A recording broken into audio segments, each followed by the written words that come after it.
De Maïmonide, le guide des égarés, deuxième partie, chapitre 43, suite. Il faut savoir que de même que les prophètes voient des choses qui ont un sens parabolique, comme par exemple les lampes de Zacharie, Zacharie 4, 2, les chevaux et les montagnes, Zacharie 6, 1 à 7, le rouleau d'Ézéchiel, Ézéchiel 2, 9, le mur fait au niveau que vit Amos, Amos 7, 7, les animaux que vit Daniel, chapitres 7 et 8, la marmite bouillante que vit Jérémie, 1, 13, et d'autres paraboles semblables par lesquelles on a pour but de retracer certaines idées. De même, il voit aussi des choses par lesquelles on veut indiquer ce que le nom de la chose vue rappelle par son étymologie ou par son homonymie, de manière que l'action de la faculté imaginative consiste en quelque sorte à faire voir une chose portant un nom homonyme par l'une des acceptions duquel on est guidé vers une autre, ce qui aussi est une des espèces de l'allégorie. Quand par exemple Jérémie dit qu'il voyait Makkel Shaked, un bâton de bois d'amandier, son intention est de déduire quelque chose de l'homonymie du mot Shaked. Il dit ensuite « car je suis Shoked, vigilant ». Jérémie chapitre 1 versets 11 et 12. Car il ne s'agit ni de l'idée du bâton, ni de celle de l'amandier.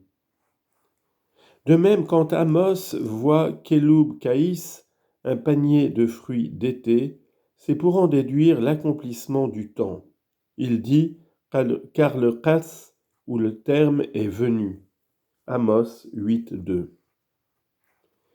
Ce qui est encore plus étonnant, c'est quand on éveille l'attention au moyen d'un certain nom dont les lettres sont aussi celles d'un autre nom dans un ordre interverti, quoiqu'il n'y ait entre ces deux noms aucun rapport étymologique, ni aucune communauté de sens, comme on le trouve par exemple dans les paraboles de Zacharie, quand, dans une vision prophétique, il prend les deux houlettes pour faire paître le troupeau, et qu'il donne à l'une le nom de Noram, grâce, faveur,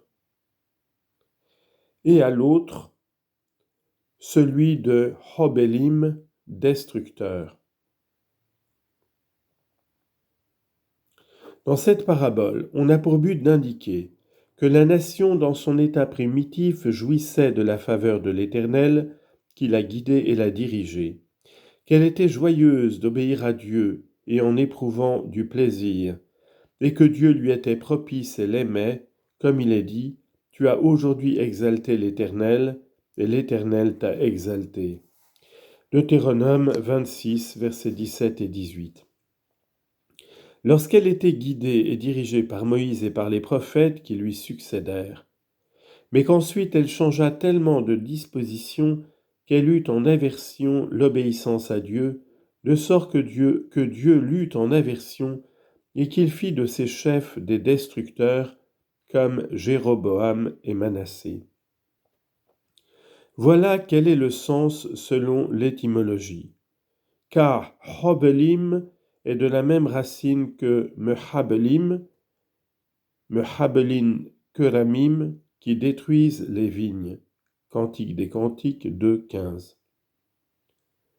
Ensuite, il en déduit également, je veux dire du nom de Hobelim, qu'ils avaient en aversion la loi et que Dieu les avait en aversion.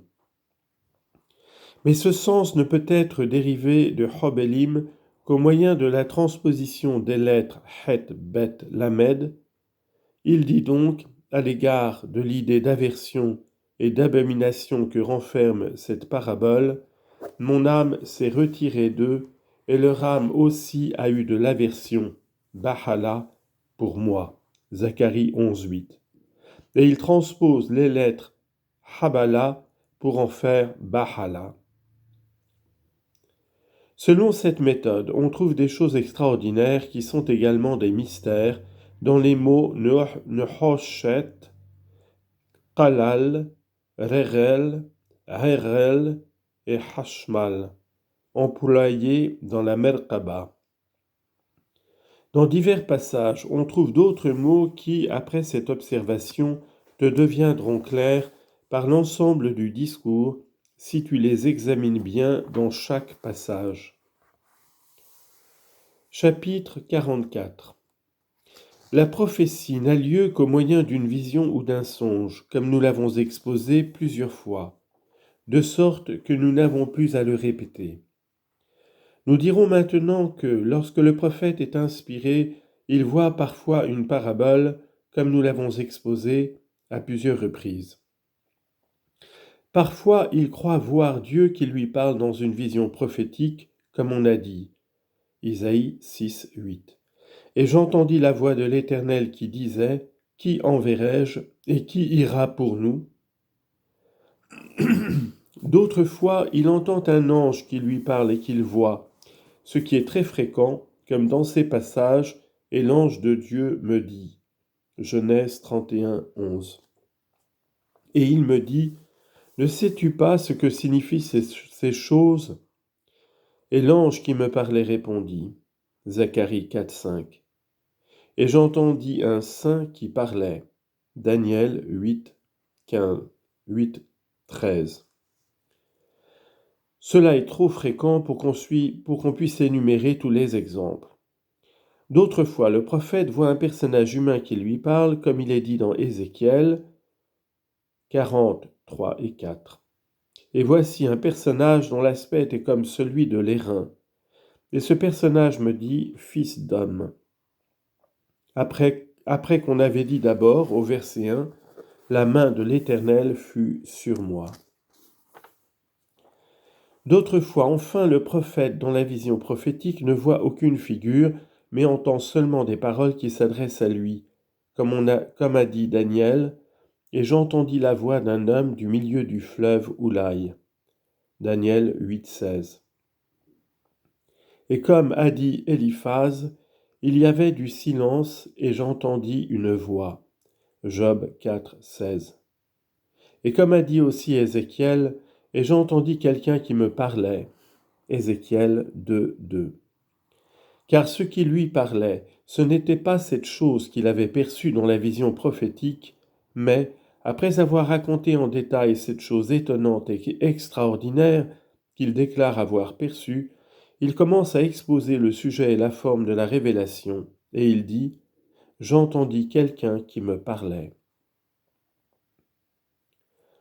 Après avoir d'abord parlé de cette vision, des révélations prophétiques, qui est justifiée par les textes, je dirais que ces paroles que le prophète entend dans la vision prophétique, son imagination les lui présente quelquefois extrêmement fortes, comme quand un homme rêve qu'il entend un fort tonnerre ou qu'il voit un tremblement de terre ou un feu du ciel.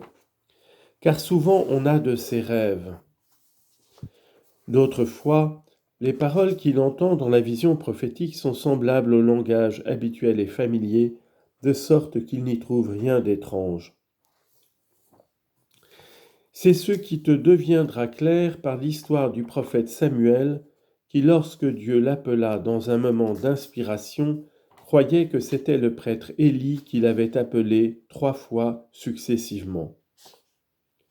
Ensuite, l'Écriture en explique la cause, et on dit que ce qui lui produisait cet effet, de sorte qu'il croyait que c'était Élie, c'est qu'il ne savait pas alors que la parole de Dieu s'adressait au prophète sous cette forme. Ce mystère ne lui ayant pas encore été révélé. On dit donc, pour en donner la raison, Samuel ne connaissait pas encore l'Éternel, et la parole de l'Éternel ne lui avait pas encore été révélée.